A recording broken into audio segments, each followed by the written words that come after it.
Mobile तो क्या landline phone तक नहीं होता था, अतः झूठ सिर्फ आमने सामने मिलने पर ही बोला जाता था। खान पान शुद्ध था और याददाश्त अच्छी थी।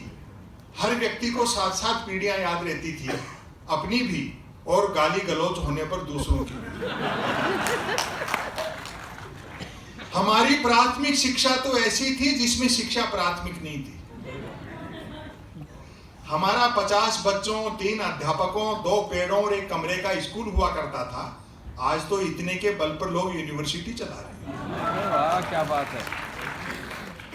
पढ़ाई लिखाई को लेकर कतई तनाव नहीं रहता था, क्योंकि हम विद्यार्थियों और अध्यापकों के बीच एक समझौता था कि सप्ताह में 3 दिन वे स्कूल नहीं आएंगे और 3 दिन हम। बोलचाल में राजस्थानी का इस्तेमाल होता था, जैसे आप मालवी, नीमाड़ी या बुंदेलखंडी, बघेलखंडी, जो ब्रज अवधी जो भी बोलते हैं, बोलचाल में राजस्थानी का इस्तेमाल होता था।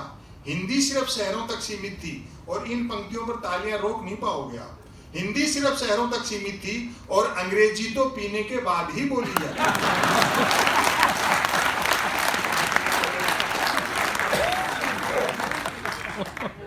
कई प्रकार के खेल कूद थे।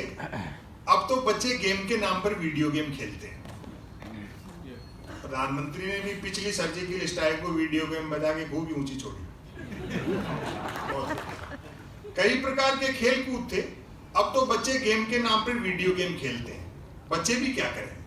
खो खो, कुश्ती और कबड्डी तो संसद विधानसभाओं में चले गए। बाकी खेलों को क्रिकेट ने बाउंड्री लाइन से बाहर कर रखा है।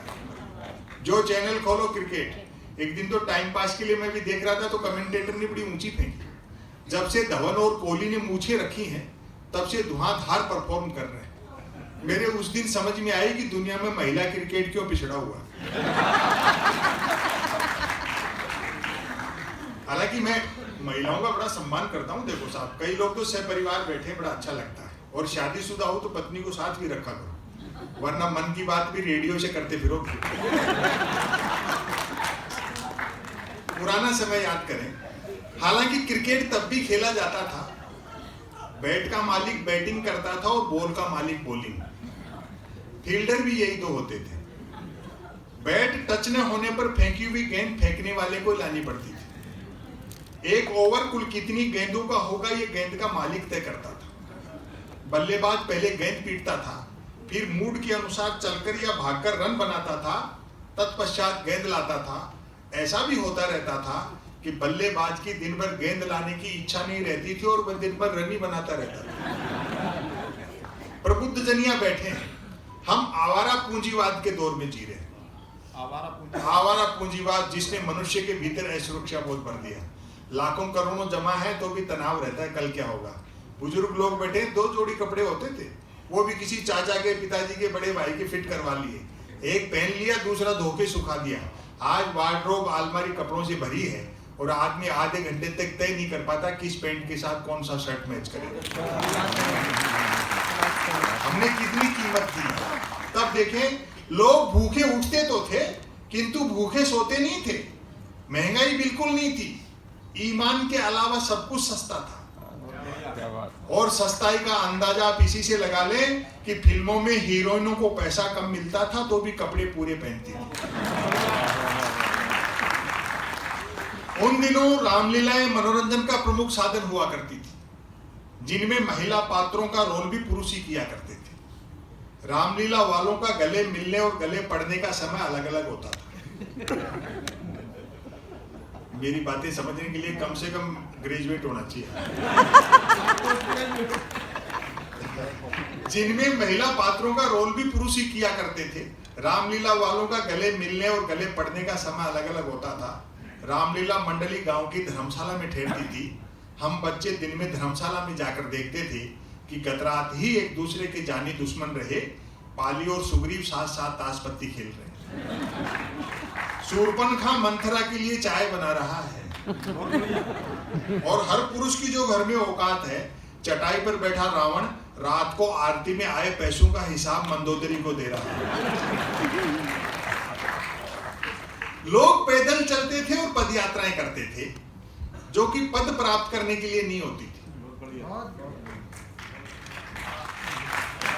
कुछ के पास साइकिलें होती थी जो 4 रोटियों में 40 का एवरेज देती थी।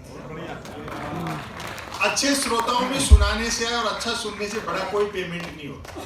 मैं बड़े शायर की अगवानी में हूँ, मोहब्बत दी आपने, बहुत अच्छा सुन रहे हैं। मैं समझ रहा हूँ पिछले 3-4 महीने से इतने सफर में आज आपने सारी थकान उतारी। कुछ के पास साइकिलें होती थी जो 4 रोटियों में 40 का एवरेज देती थी। कारें मोटरसाइकिलें तो छोड़ो, बसें तक गिनती की हुआ करती थी। जहाज और हवाई जहाज तो हम किताबों में देखते थे और कॉपियों के बनाते थे। याद आती हैं वे मीटर गेज की कोयले के इंजन वाली गाड़ियां। तय करना कठिन था कि ट्रेन और यात्रियों में कौन किसको ढो रहा है। उनकी स्पीड का तो ये हाल था कि घंटे आध घंटे का सफर होता था तो भी लोग 3 वक्त का खाना बांध कर चलते थे। ट्रेन में चढ़ने में जितना पसीना आता था उतरने में उससे अधिक आता। यात्री काठ की सीटों पर काठ के उल्लू बने बैठे रहते थे। डिब्बे में डफली वालों का गाना बजाना चलता रहता था। और भारतीय मनुष्य का मनोविज्ञान पकड़ना, और पकड़ लो तो मुझे बताना भी। डिब्बे में डफली वालों का गाना बजाना चलता रहता था। खड़े यात्री भजन पसंद करते थे और जिन्हें सीट मिल जाती थी वे गजल।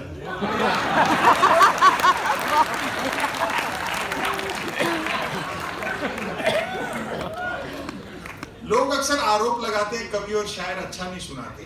कवियों को शायरों को भी ये शिकायत रहती है कि श्रोता अच्छा नहीं सुनते। आज दोनों शिकायतें खत्म हो गई।